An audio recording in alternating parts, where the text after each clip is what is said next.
you can see from the reaction of last season's Bellagio Cup champion Alex Gomez, winning a WPT title is a poker player's ultimate thrill.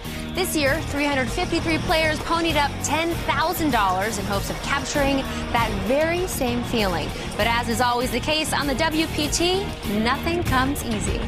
Let's get ready to kick off Season 9. Let's shuffle up and deal.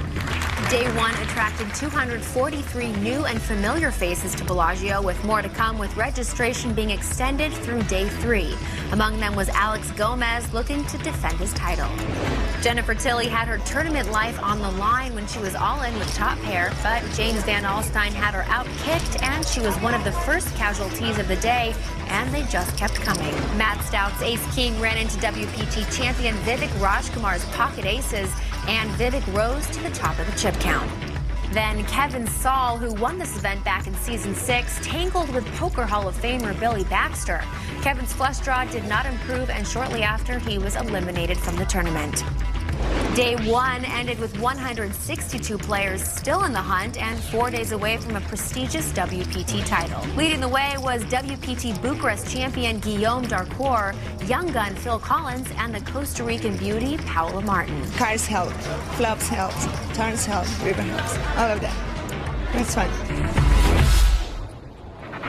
Day 2 saw 67 new players in the field, bringing the count up to 310 total players. Looking around the room, the toughest table had to be table number 54. Filled with 3 WPT champions and tough tournament pros, this was the table to watch. Alex Kravchenko tangled with WPT champ Sean Buchanan. On an 8-high flop, Alex didn't mess around and put Sean all in.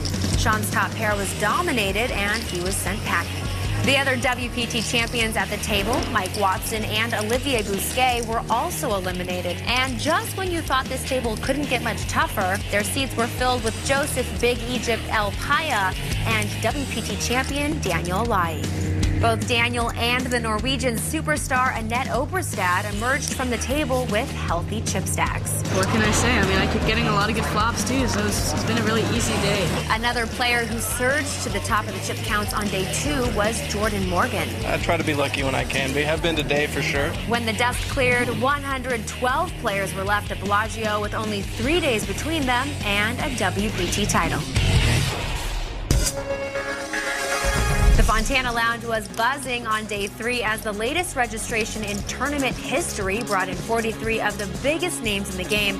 Trying to get all those chip games. Okay. Day 3 made it. All right. Gamble up, yo. The opportunity to buy in this late, I have to take it. You know, we're down to 120 people from like 350. While some pros got off to a good start, others found an early exit. See you later. By the time I got into my chair, I folded the 9-3 of clubs and then played the 2 10s. So I played 2 hands. As the money bubble approached, satellite qualifier Dan Stadinovich was facing a min raise from Alex Melnikow and made a tight laydown. Do the dumbest move in the history of this tournament. It's gonna be on TV, I hope. I fold. What? That was the dumbest move in the history of the tournament. Oh, it wasn't? There's dumber than this? Yeah, he just folded instead of 5. 4 or 5 players from making it in the money. I thought it was worth, playing conservatively. But apparently there was a big shock in the room because you're not supposed to do that, I guess. So everyone knew I was an amateur.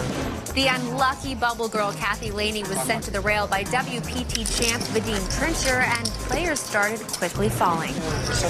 Yeah. My first tournament, so I was really excited and learned a lot, and look forward to the next one. Phil Ivey slow played a set of 8s for a timely double-up through EPT champ Moritz Kronich to keep him in contention. That's a great hand. Annette Oberstad pushed all in with a straight and flush draw. She was finally called by Corey Hockman with a set of 6s. Annette did not improve and was eliminated in 35th place. He even said it. Then in a double elimination, Men Win and David Baker were taken out by former WPT finalist Eric Paniotto. How can the guy call me with ace? I know. And now the guy wake up with 2 kings. Eric finished the day as chip leader with 31 players remaining, 2 days away from a WPT final table. Today I came in with 80K and I finished the day with 477, so I'm really happy about that, obviously. Not good enough, because everyone else still has chips. Final table.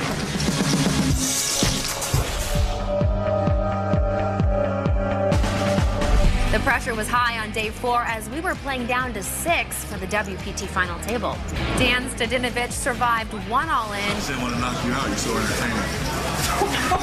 What's that? What is this? But Phil Ivey didn't end up keeping Dan around for too long. I was running low on chips, and I had an ace-9, and I pushed it all in, and one of the professionals had ace-queen called, and I didn't get lucky. I think it was Phil, something like that. As play progressed, many players found themselves on the rail. The Cinderella was more like my stack that made it through the day because I was sure stack. You know, it's disappointing, but honestly, you kind of just have to get used to it. It's part of the game. I'm burnt. I'm gonna go rest, try to find this royal flush girl. I don't know where's that chick at. That's when I was scoping the casino. In the largest pot of the tournament, Aussie John Caradad doubled up through Eric Paniotu. Eric's hopes of making a second WPT final table at the Bellagio Cup were dashed as he was soon after eliminated. Zach Hyman was the unfortunate TD bubble boy, and the final 6 players were set. But what a final 6 we ended up with. Phil Ivey is making his 9th WPT final table appearance after buying into this tournament on day 3, along with 43 other top-name pros. Of those 43, only Phil Ivey survived. And we have Justin Smith, who made this same final table a year ago, blew out his knee in a freak injury and had to be helped out of the arena. He's back once more with a ton of chips and very healthy indeed. Also in the hunt are German champion Moritz Kronich, the talented young Brit Rob Akery, an amateur poker player from Canada Eric Afriot, and our chip leader Aussie John Caradad. The battle for this prestigious WPT title here at Bellagio is about to begin, so let's turn it over to poker's best commentators, Mike Sexton and Vince Van Patten. Thanks, Kimberly. I'm Mike Sexton along with Vince Van Patten, ready to bring you all the action from the Bellagio Cup. Well, Mike, it is great to be back here with you. Our 9th season on the World Poker Tour right here in the Fontana Lounge, and what a final table we have. This is going to be a good one. Stay with us. We'll be right back for the start of the final table right after this.